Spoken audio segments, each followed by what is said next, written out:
And welcome back to Survivor Hot Takes.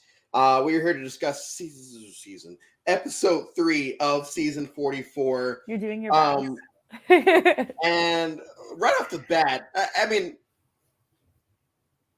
filler is not a bad word, Mm-mm. especially when it's good filler. And I feel like what we got last Wednesday was good filler. I feel like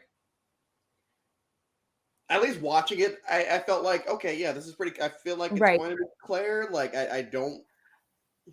Yeah, I agree with you. I think that like it gave a lot of additional it planted a lot of extra seeds that we didn't have before. I mean, we're gonna get into this in a minute, but with two new idols and two new fake idols in play, that's gonna make for a very complex merge if they even get to the merge at this point. I think that Claire's absence still really shocked me because I just feel like she's gotten like featured so much and she's such a fun personality online that like for her to get booted so quickly was like devastating to me. I would who was she up against again? It was like her or Well, Josh. technically, no one because she Right. was shot in Well, the like dark. I was like, well, I guess like I mean, like if they played the same way they played Helen leaving, like I guess that it's gonna be Josh that goes home, right? So I was still pretty shocked to see that they all decided to go against her. Well, and going based off what you were just saying, the thing with Claire is, I mean, yeah, she's had her fans online the first couple of weeks, but last week she blew up because of the meme slash Right. gift that came out. So I felt like going into this week, Claire had gained all of these fans, and then all of a sudden it's like, oh well, psych, Yeah. and she goes. I mean, obviously she knows what's going on, or at least it's implied that she knows what's going on because one, she plays her shot in the dark, but two, she straight up asks, "Am Sorry. I, is everything still the same way that it was supposed to be?" Leading to me to believe, at least, and leading, I would assume, some of the audience to believe that, yeah, she knows what's going on. And of course, she's going to play the shot in the dark. Absolutely. She did everything that she could do whenever she realized her back was up against the wall, but I think that she realized it too late. I Yeah, think that, I know that like Jeff's been getting a little bit of heat because they're like, well, maybe he's like the one like bringing up, like because he's bringing it up, it's bringing to other people's attention that she's been sitting out a lot and that's during not the going to be count, yeah, valuable. But I and think yeah, and he even addressed that in his podcast that you don't listen to. of course he did. But he's like, I ask a lot of questions. Like I focus on the who, what, when, where, why, and I mean, I think that I'm going to be asking questions that the audience has, like, is going to have too, which makes sense. I think that she got too confident in her tribe's strength too early, and that's kind of what kind of Yeah, booted her. I mean, I am a big advocate for sitting out out of as many challenges as possible because I suck at challenges.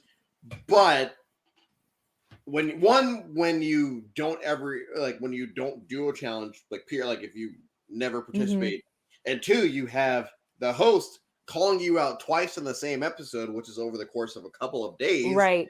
that you're not doing this, people might try to target you as like, oh, they're not carrying their weight in the challenges. I don't remember who said it, but they're like, oh yeah, challenges are a bonding experience for us. Ah, yeah. And so it's not exactly like bonding through trauma because you're not going through like the actual challenge is not the trauma aspect of the game. I do feel like it has traumatic aspects, but the fact that I don't remember who it was, but they're like, yeah, we're all bonding during these challenges, and she's just chilling. Yeah. Maybe we should deal with that. Like cheering them on too much. Yeah. It kind of it bums me out to see because she made the best of what she could while she was on like people are calling, like the Sandra seat. But like Yeah, um yeah, she like because she planted those seeds with Matthew, and I would have loved to see if their relationship would have taken off by the time they both got to merge. But unfortunately, that's never gonna be the case, and I'm very upset about that. Alas. Alas. Yeah, where are we at with that? How many people are we down to? 14?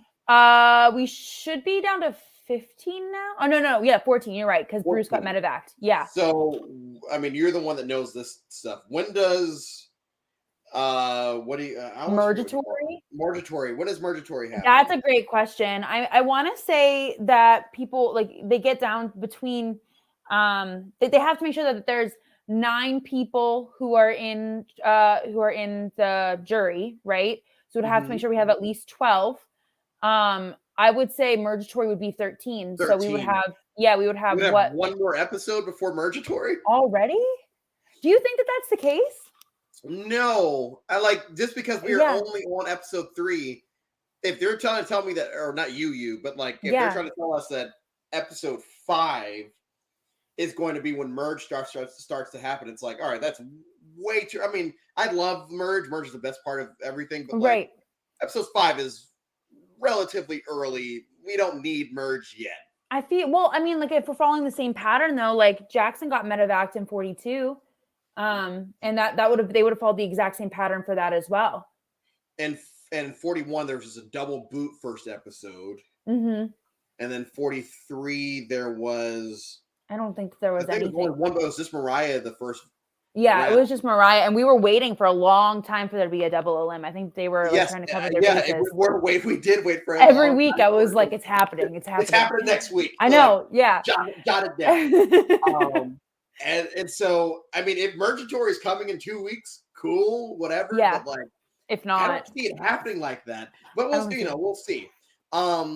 As far as the rest of because I mean, if we are being honest, this, like I said before, this was the first filler episode in a good way of this season, where like it didn't seem like they were really leaning too heavily into multiple options on that tribe. It was more like, yeah, it's probably Claire.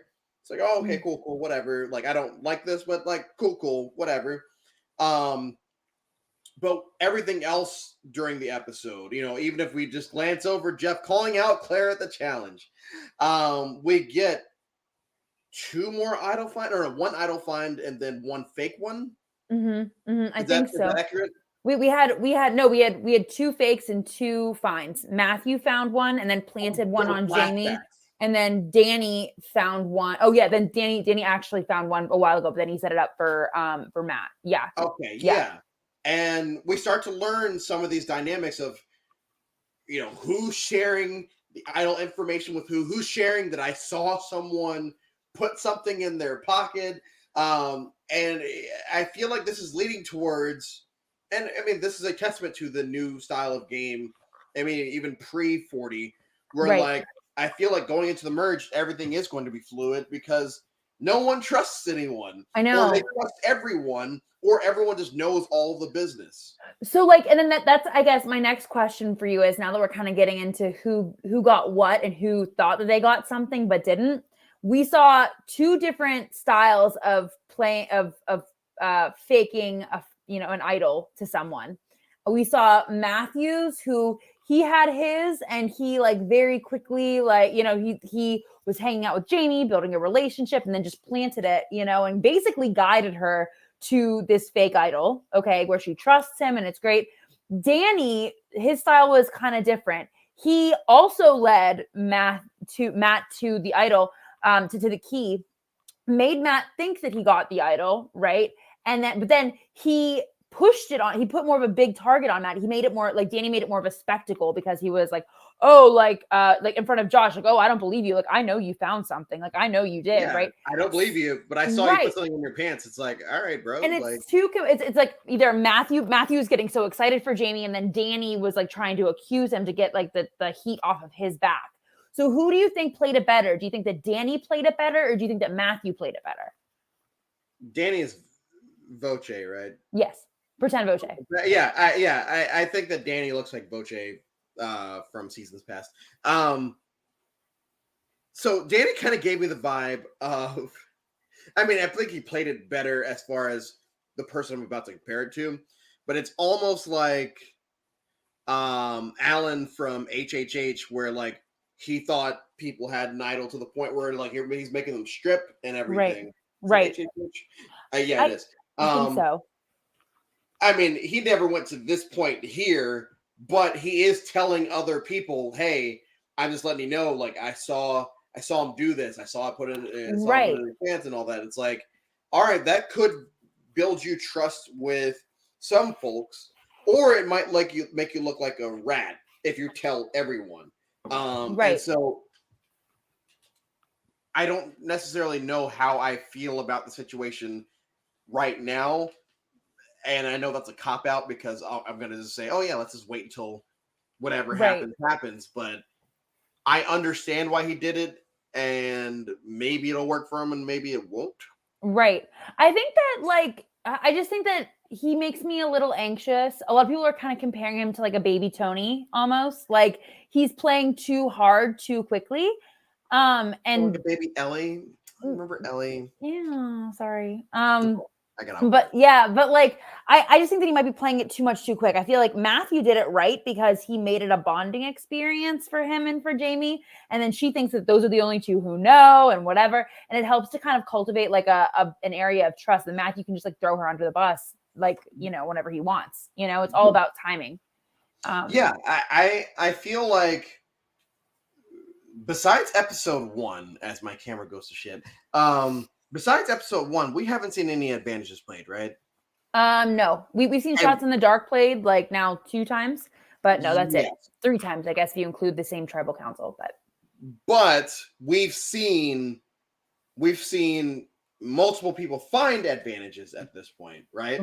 Right. We've seen well, all of the advantages have been given during like do they still call it Shipwheel Island? I would assume. I mean, I don't think they ever actually called it Ship. I think you called it Shipwheel Island. Wait, right? no, they used to call it Shipwheel Island. They had to. Did Yeah, I think it's like 41 and 42, but I don't think that it reigned supreme in 43, 44. They called it like the didn't they call it they called it something else. Oh my goodness, I can't remember what they called it, but they called it something else. Okay, well, we'll call it Advantage Island for now. But there, yeah, 2 people got advantages, but those are the only ones that people have been able to have been okay. Thank you, Josh.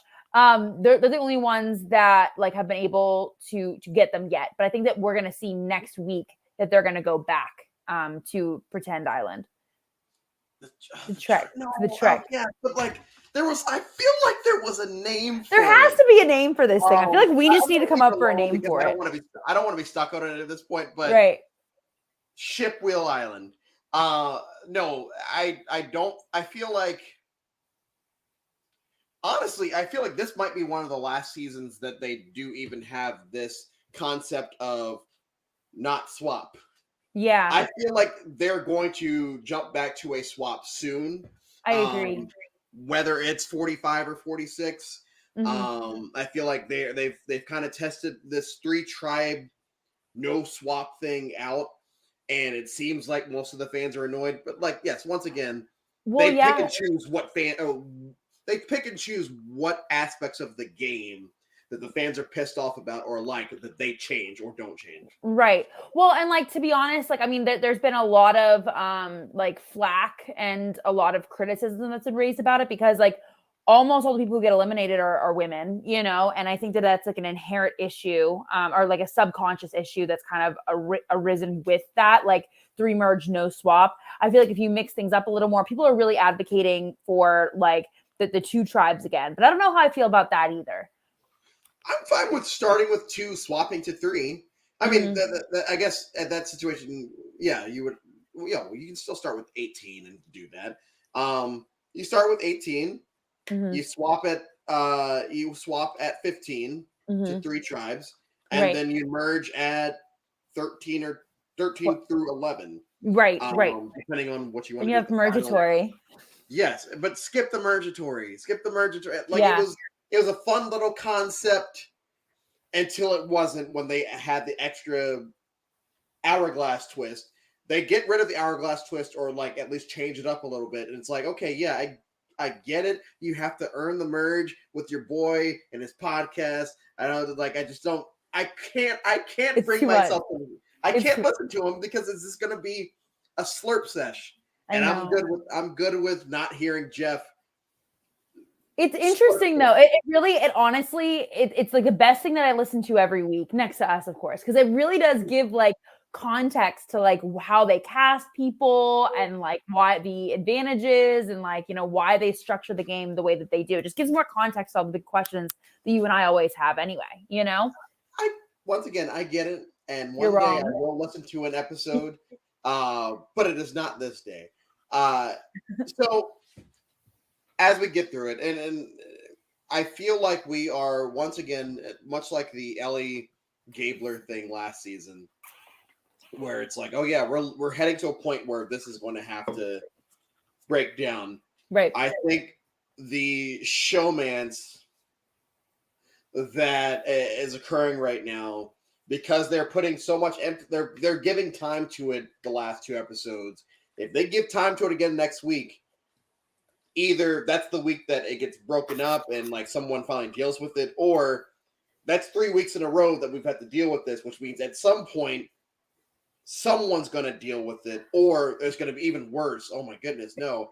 I have a working forgot. theory. Yeah, well, I have a working theory that Matt is gonna play his idol to try to protect Franny, his idol, and then it's gonna be bad. And then just like, wouldn't that be good TV though? It'd be so good. Great. Yeah. It'd be great. Like good as Maddie as Franny starts to raise up my my crush rankings or whatever. Like I would love if someone went to protect her. And even if they go to protect her and he ultimately goes, she will leave her alone because she's got her showmance is gone now. So we don't have to worry about Franny anymore. But I think that's kind of what we're leading up to. I think we're leading up to something happening to that dynamic. And because at the beginning of the episode, it's like, hey, once again, these two are a very clear duo. What are we doing? And then by the end of it is they're a duo that are still here. If they're down to 5. Mm-hmm. They're down to 5 now. If they have to go to tribal again, someone's going to either have to say, "Hey, I'll ride with you two," or the 3 have to just nip it in the bud and cut off one of them.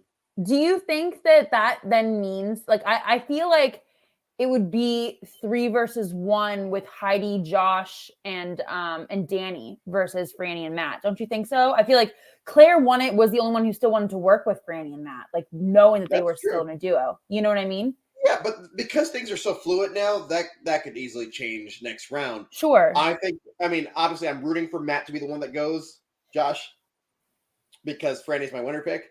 And I would say that Matt probably does go because people want to work with Franny because she's going to win because she's my winner pick. Well, maybe. I think I agree with you. I think that it could be one of 2 different things. I think that Matt is a lot more malleable. I think that he's more able to work and be more open to working with other people than Franny. I think that Franny knows what she wants and she's going to, stay true to who she wants to stay true to, which can make her a lot less malleable. And I think that what the tribe's looking for is someone who wants to work with them. So I'm still going to go with my theory that Matt's going to try to play this idol knowing that they're on the bottom and play it for Franny, thinking that she's the target and then she's going to go home. Does it ultimately save, obviously it would save her no matter what. Do you think it's a situation where he idols her and he ends up going home because of it? Well, his idol's fake, so that's why his idol's yeah. That's what I mean. I think that would be the most poetic thing that I've ever seen in modern Survivor history. I think that's that would be the ultimate story.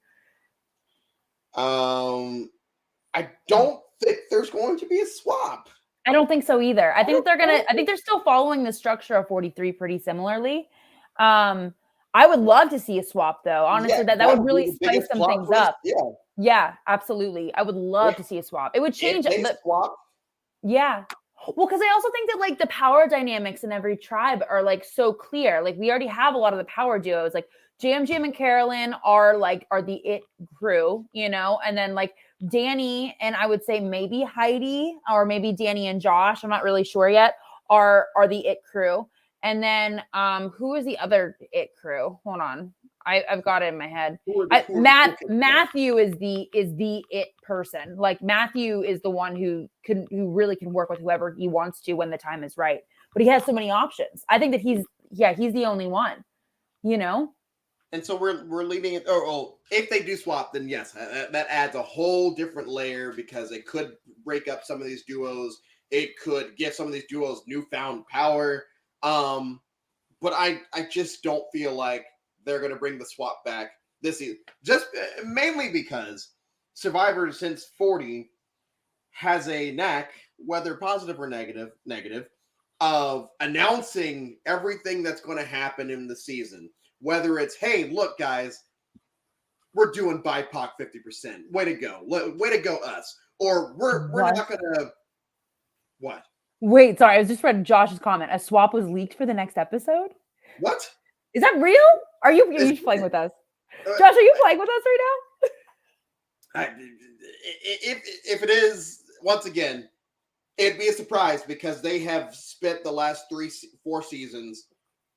Hey, we're doing the BIPOC thing. We're doing this. I always forget the name of it. The time turner. The hourglass. Hourglass. We're doing Ship Wheel Island. This season's going to be more dangerous because we're not giving them anything. They're going to vote on the island for the winner. They've announced all of this beforehand, and so unless I'm mistaken, you're more of a you know more about this than I do as far as what happens pre-game. I do a lot of research. Anything about the swap? I haven't seen anything about a swap at all, personally. Like I do a lot of reading before, but if someone leaked it, that's something that I must have missed because I don't look for spoilers once the game starts, or really before the game starts either. Okay, well, I mean, if I would be, you know what?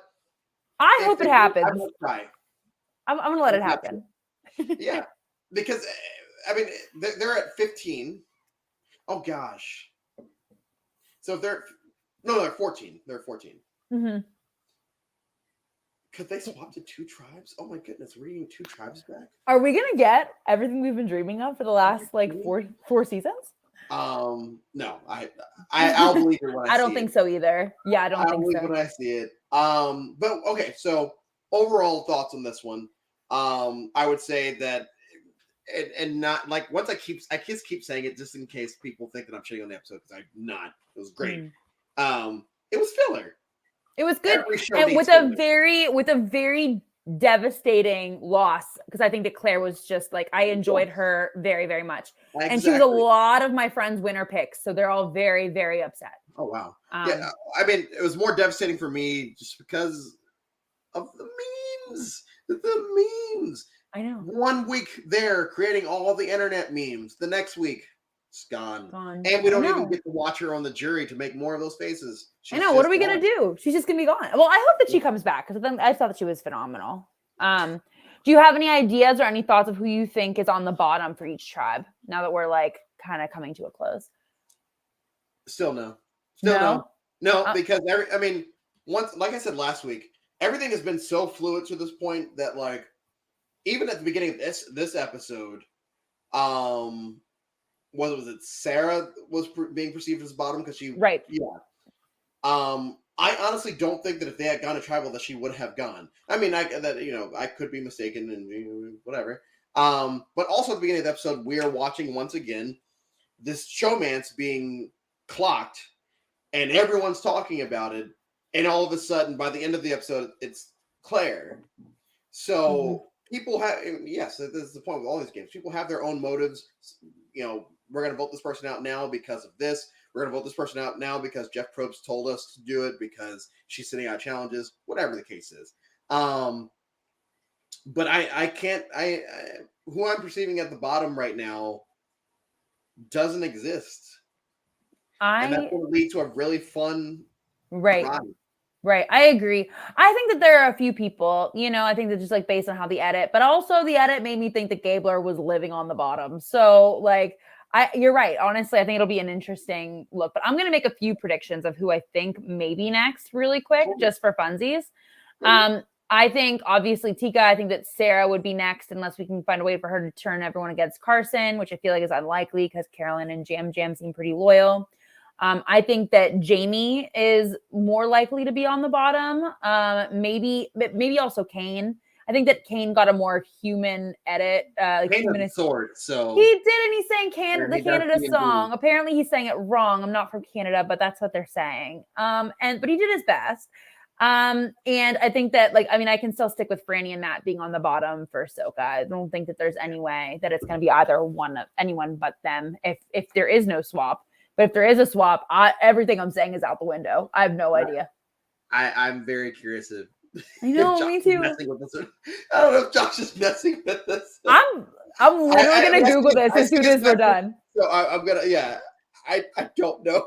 I'm scared. This is why I stay away from all the internets, because they just give the winner's probably already known too. Probably. But all right. We will see y'all next week for episodes 4, maybe potentially the penultimate episode before the merge, the fake merge. Maybe we'll see. Thank you all for tuning in. I think that might be everything. It is. Yeah. It's everything. See y'all next week. We'll see you on the other side.